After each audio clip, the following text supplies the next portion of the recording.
आज अदालत में अर्जुन क्या करने वाला है।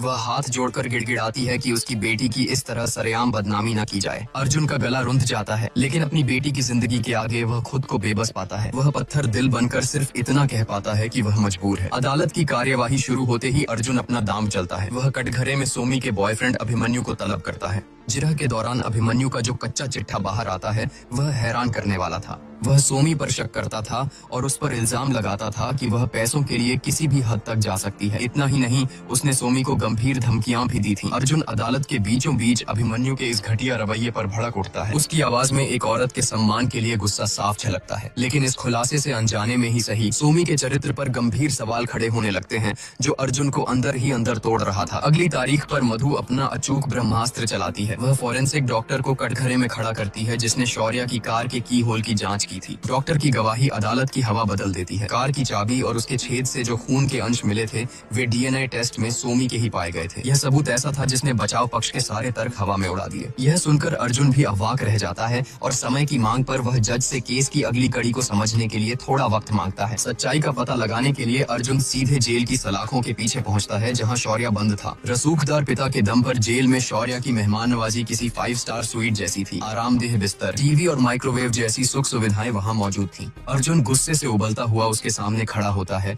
और सीधे उसकी आंखों में देखते हुए पूछता है कि क्या सचमुच तुमने सोमी का खून किया है। शौर्या बिना डरे शांत भाव से जवाब देता है कि उसने हत्या नहीं की। वह सफाई देता है कि जब वह सोमी को जबरन किस करने की कोशिश कर रहा था, शायद उसी छीना झपटी में उसके हाथ पर लगी खरोंच का खून उसकी कार की चाबी और की होल पर लग गया हो। शौर्या बेपरवाही से अर्जुन को याद दिलाता है कि वह माथा पच्ची बंद करे और जल्दी से उसे इस मुसीबत से निकाले। आखिरकार घड़ी की टिक टिक के साथ उसकी अपनी बेटी की सांसें भी कम हो रही थीं। हमें पता चलता है कि अवंतिका और शौर्या महज अजनबी नहीं थे, बल्कि एक वक्त पर वे दोनों रिलेशनशिप में थे। उसी दौरान अवंतिका प्रेग्नेंट हो गई थी, लेकिन जब उसने यह बात शौर्या को बताई तो उसने साफ पल्ला झाड़ लिया। शौर्या पिता बनने की जिम्मेदारी उठाने को तैयार नहीं था और वह चाहता था कि अवंतिका अबॉर्शन करवा ले, लेकिन एक माँ का दिल ऐसा करने को गवाही नहीं दे रहा था। अवंतिका को अपना बच्चा चाहिए था। उस मुश्किल दौर में अर्जुन, जो अवंतिका से बेपनाह प्यार करता था, उसके लिए एक ढाल बनकर खड़ा हुआ। उसने अवंतिका से शादी की और उसके आने वाले बच्चे को अपना नाम दिया। अब वर्तमान में लौटते हुए अर्जुन जेल में बैठे शौर्या की आंखों में देखकर एक कसम खाता है कि वह उसका केस लड़ेगा, उसे आजाद कराएगा, लेकिन सिर्फ और सिर्फ अपनी बेटी की जान बचाने के लिए। इसी बीच हालात बद से बदतर हो जाते हैं। समायरा की तबीयत अचानक फिर बिगड़ जाती है और अवंतिका उसे लेकर बदहवास हालत में अस्पताल भागती है। दूसरी तरफ अस्पताल में कोमा में पड़ी सोमी आखिरकार मौत से अपनी जंग हार जाती है। उसकी मौत की खबर से उसकी माँ पर मानो दुखों का पहाड़ टूट पड़ता है। अर्जुन को जब यह खबर मिलती है तो वह समझ जाता है कि अब यह महज जानलेवा हमले का केस नहीं रहा, बल्कि यह एक संगीन हत्या का मुकदमा बन चुका है। अपनी बच्ची को दर्द से तड़पता देख अवंतिका टूट रही थी। वह खुद को रोक नहीं पाती और सीधा जेल में शौर्या से मिलने जा पहुंचती है। अवंतिका को अपने सामने खड़ा देख शौर्या अपने उसी घमंड में मुस्कुराता है। उसे लगता है कि अर्जुन ने उसे बोन मैरो के लिए गिड़गिड़ाने भेजा है, लेकिन अवंतिका शौर्या की इस सोच पर भड़क उठती है।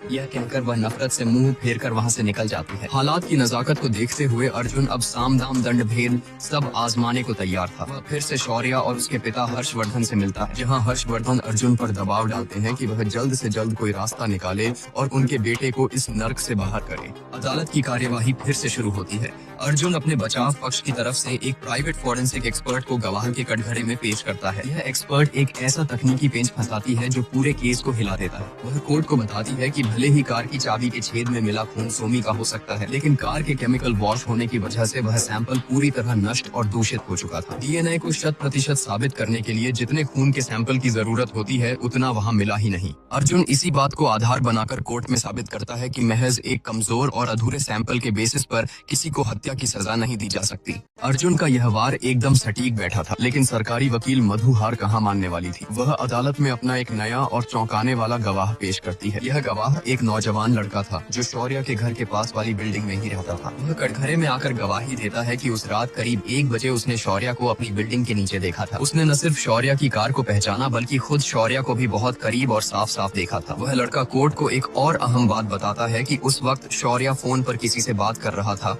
और उसके चेहरे पर ऐसी घबराहट और खौफ था जैसे वह किसी बहुत बड़ी मुसीबत में फंस गया हो। गवाह की यह बात सुनकर अर्जुन के माथे पर पसीना आ जाता है। अदालत में वह तुरंत खुद को संभालता है और केस की कड़ियों को जोड़ने के लिए जज से थोड़ा और वक्त मांग लेता है। कोर्ट से सीधे अर्जुन एक बार फिर जेल में बंद शौर्या के सामने जा खड़ा होता है। उसकी आवाज में इस बार एक पिता की बेबसी और एक वकील की सख्त हिदायत थी कि मुझसे झूठ मत बोलो। क्या उस रात सचमुच तुमने ही सोमी को मौत के घाट उतारा था? लेकिन शौर्य अपनी बात पर अड़ा रहता है कि वह बेगुनाह है, उसने खून नहीं किया। सच का पता लगाने के लिए अर्जुन खुद उस गवाह लड़के की बिल्डिंग के नीचे पहुंचता है। वह क्राइम सीन के आसपास की हर छोटी से छोटी चीज, दूरी और रास्तों का बारीकी से मुआयना करता है। वहाँ के हालात समझने के बाद अर्जुन का अगला कदम था शौर्य की पत्नी गौरी से मिलना। जब अर्जुन गौरी के सामने आता है तो गौरी के सब्र का बांध टूट जाता है। वह रोते हुए एक ऐसा खौफनाक सच उगलती है जिसे सुनकर अर्जुन के पैरों तले जमीन खिसक जाती है। गौरी बताती है कि उस रात ठीक 1 बजे शौर्य घर आ चुका था और घर आते ही उसने मुझे बेरहमी से पीटना शुरू कर दिया। अर्जुन अवाक रह जाता है। गौरी आगे बताती है कि शौर्य का यह हिंसक रूप उसके लिए नया नहीं था। वह आए दिन उसके साथ घरेलू हिंसा करता था। उस रात तंग आकर गौरी ने पुलिस को भी फोन घुमा दिया था, लेकिन हर्षवर्धन के रसूख और खानदान के खौफ की वजह से उसने दोबारा पुलिस को कॉल करके कह दिया कि सब ठीक है और बात वहीं रफा दफा हो गई। अर्जुन समझ जाता है कि शौर्य रात 1 बजे घर पर ही था, लेकिन वह अपनी पत्नी परवान चढ़ा रहा था। दूसरी तरफ कहानी में एक नया मोड़ आता है। सरकारी वकील मधु का पति उसे शहर के एक बेहद आलीशान और महंगे रेस्टोरेंट में डिनर पर लेकर जाता है। मधु हैरान थी कि अचानक इतनी फिजूल खर्ची क्यों। पूछने पर उसका पति बड़ी खुशी से बताता है कि उसे एक बहुत बड़ी कंपनी में ऊंचे पद पर नौकरी मिल गई है। लेकिन जैसे ही वह बताता है कि यह नौकरी उसे किसी और ने नहीं बल्कि हर्षवर्धन ने दी है, मधु के कान खड़े हो जाते हैं। वह पल भर में हर्षवर्धन की चाल समझ जाती है कि यह उसके पति की काबिलियत का इनाम नहीं बल्कि मधु को केस से पीछे हटाने और उसका मुंह बंद करने के लिए दी गई एक तरह की रिश्वत थी। मधु साफ लफ्जों में अपने पति से कह देती है कि वह अपने उसूलों से समझौता नहीं करेगी और सोमी को इंसाफ दिलाकर रहेगी। इस बात पर दोनों के बीच तीखी बहस होती है और उसका पति गुस्से में डिनर छोड़कर वहां से चला जाता है। पति के जाने के बाद मधु अकेली और परेशान रेस्टोरेंट से बाहर निकल रही होती है।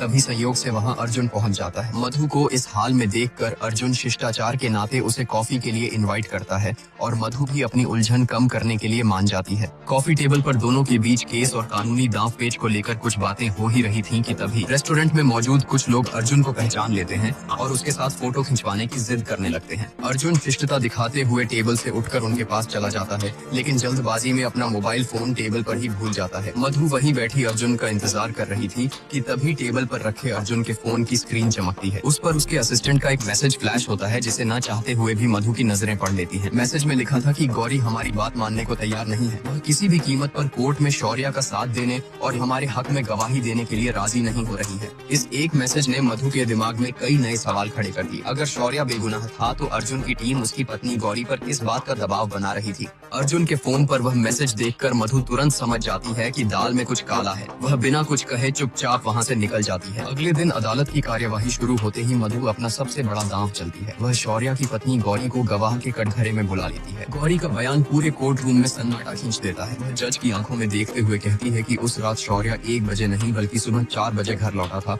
और आते ही हमारी बहुत भयंकर लड़ाई हुई थी। इस एक बयान ने पूरे केस का रुख पलट दिया। अगर शौर्य सुबह 4 बजे घर आया था तो इसका सीधा मतलब था कि सोमी का कत्ल उसी ने किया है। यह सुनकर अर्जुन जरा भी नहीं घबराता। वह अपने असिस्टेंट को एक इशारा करता है। असिस्टेंट तुरंत कुछ दस्तावेज और एक ऑडियो टेप लेकर जज के सामने पेश करता है। यह उस रात पुलिस कंट्रोल रूम में रिकॉर्ड हुई कॉल्स का डेटा था। भरी अदालत में वह ऑडियो टेप प्ले किया जाता है। टेप में गौरी की चीखती और रोती हुई आवाज गूंज उठती है, जिसमें वह पुलिस से कह रही थी कि उसका पति उसे बेरहमी से पीट रहा है। सबसे अहम बात यह थी कि उस रिकॉर्डिंग के बैकग्राउंड में शौर्य के चीखने और गौरी को धमकाने की आवाज साफ सुनाई दे रही थी। इसके ठीक कुछ मिनट बाद की दूसरी रिकॉर्डिंग भी प्ले होती है, जिसमें गौरी खौफजदा आवाज में पुलिस से कह रही थी कि अब सब ठीक हो गया है, उन्हें आने की जरूरत नहीं है। इन कॉल्स का समय था रात के 1 बजे। ऑडियो सुनते ही गौरी का झूठ सबके सामने बेनकाब हो जाता है। अदालत में वह फूट फूट कर रोने लगती है और अपना सच कबूल करते हुए कहती है कि मैंने झूठ बोला था। वह उस रात 1 बजे ही घर आया था और उसने मुझे जानवरों की तरह पीटा था। वह हमेशा मेरे साथ ऐसा ही करता है। मैं बस इतना चाहती थी कि मेरे इस दर्द के लिए शौर्य को जेल की हवा खानी पड़े,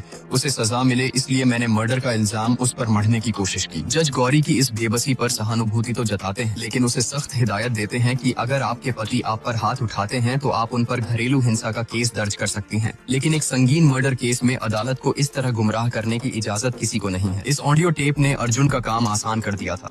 यह साबित हो गया था कि जिस वक्त सोमी के साथ वह खौफनाक हादसा हुआ, शौर्य अपने घर पर मौजूद था। पक्के सबूत और समय साबित होने के कारण अदालत शौर्य को हत्या के इल्जाम से बाइज्जत बरी कर देती है। अदालत के बाहर सन्नाटा था और अर्जुन गहरी सोच में डूबा हुआ खड़ा था। तभी मधु उसके पास आती है। उसकी आंखों में गुस्सा और निराशा साफ झलक रही थी। वह अर्जुन को ताना मारते हुए कहती है कि तुम हमेशा से मेरी प्रेरणा थे अर्जुन, लेकिन आज तुमने जो किया है उसके बाद तुम मेरी नजरों में पूरी तरह हार चुके हो। यहीं पर कहानी का एक और दिमाग घुमा देने वाला राज खुलता है। कॉफी शॉप में अर्जुन का फोन भूलना कोई इत्तेफाक नहीं था, बल्कि वह इक्के की एक सोची समझी चाल थी। अर्जुन ने जानबूझकर मधु को वह मैसेज पढ़वाया था ताकि मधु खुद गौरी को गवाह बनाकर कोर्ट में ले आए। अर्जुन को पहले से पता था कि गौरी ने उस रात पुलिस को कॉल किया था और वह यह भी जानता था कि इसी कॉल रिकॉर्डिंग के जरिए शौर्य के घर पर होने का सबूत पक्का हो जाएगा। मधु अभी भी मानती थी कि कातिल शौर्य ही है, लेकिन वह अर्जुन से नफरत करते हुए वहां से चली जाती है। अर्जुन को मधु की बातों का बुरा नहीं लगा, क्योंकि उसका मकसद पूरा हो चुका था। कोर्ट से बरी होते ही शौर्य ने अपना वादा निभाया और बोन मैरो डोनेट कर दिया। इस बोन मैरो ट्रांसप्लांट से मासूम समायरा की जान बच जाती है। एक पिता के रूप में अर्जुन की यह सबसे बड़ी जीत थी। कुछ दिनों बाद शहर के एक महंगे क्लब में शौर्य और गौरी अपनी आजादी का जश्न मना रहे थे। तभी इस पार्टी के बीचों बीच अर्जुन की एंट्री होती है। अर्जुन सीधा शौर्य के पास जाता है और एक ऐसा सवाल पूछता है जो शौर्य के होश उड़ा देता है कि आखिर तुमने सोमी को इतनी बेरहमी से कैसे मार दिया। शौर्य हैरान रह जाता है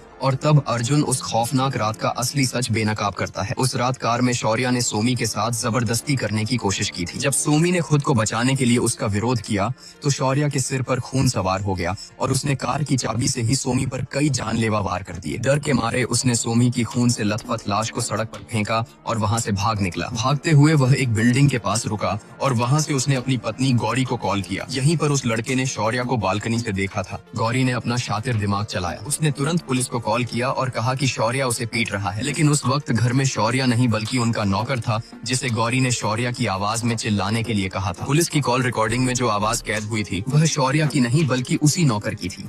यह सब शौर्य को बचाने का एक मास्टर प्लान था, लेकिन हर मुजरिम की तरह शौर्य ने भी एक गलती कर दी थी। भागते वक्त उसका अपना फोन क्लब में ही रह गया था, इसलिए उसने बिल्डिंग के पास बैठे एक भिखारी का फोन छीनकर गौरी को कॉल किया था। जब शौर्य को पता चला कि बालकनी वाले लड़के ने उसे देख लिया है तो उसने उस भिखारी को भी रास्ते से हटाने के लिए अपने गुंडे भेजे। गुंडों ने भिखारी पर जानलेवा हमला किया, लेकिन वह मरा नहीं बल्कि गंभीर हालत में उसी अस्पताल में भर्ती था जहां समायरा का इलाज चल रहा था। अर्जुन को यह सारी सच्चाई बहुत पहले पता चल चुकी थी। उसने उस भिखारी से मिलकर पूरा सच जान लिया था, लेकिन अपनी बच्ची की जान बचाने के लिए वह मजबूर था। अगर वह शौर्य को सजा दिलवा देता तो शौर्य कभी बोन मैरो नहीं देता। इसलिए अर्जुन ने एक पिता होने का फर्ज निभाते हुए पहले शौर्य को बचाया। अर्जुन की पूरी बात सुनकर शौर्य एक शैतानी हंसी हंसता है। वह गुरूर में कहता है कि तुम मेरा सच जान भी गए तो क्या उखाड़ लोगे, मैं इस केस से बरी हो चुका हूँ, अब तुम मुझे सजा नहीं दिलवा सकते। अर्जुन के चेहरे पर एक सुकून भरी मुस्कान तैर जाती है। वह पलटता है और दरवाजे की तरफ इशारा करता है। क्लब के दरवाजे से सरकारी वकील मधु और पुलिस की एक बड़ी टीम अंदर दाखिल होती है। अर्जुन ने वह सारे नए सबूत, भिखारी का बयान, फोन के रिकॉर्ड्स और नौकर की गवाही मधु को सौंप दिए थे। पुलिस ने पुराने केस में नहीं बल्कि सबूत मिटाने, भिखारी पर जानलेवा हमला करवाने और कोर्ट को गुमराह करने के एकदम नए और पक्के सबूतों के साथ शौर्य को रंगे हाथों गिरफ्तार कर लिया। शौर्य का घमंड टूटकर चूर चूर हो गया। अर्जुन ने साबित कर दिया कि उसने एक पिता के रूप में अपनी बेटी की जान भी बचा ली और एक वकील के रूप में बेगुनाह सोमी को इंसाफ भी दिला दिया। इसी के साथ शौर्य को हथकड़ियां पहनाकर ले जाया जाता है और यह बेहतरीन थ्रिलर यहीं पर खत्म हो जाता है। दोस्तों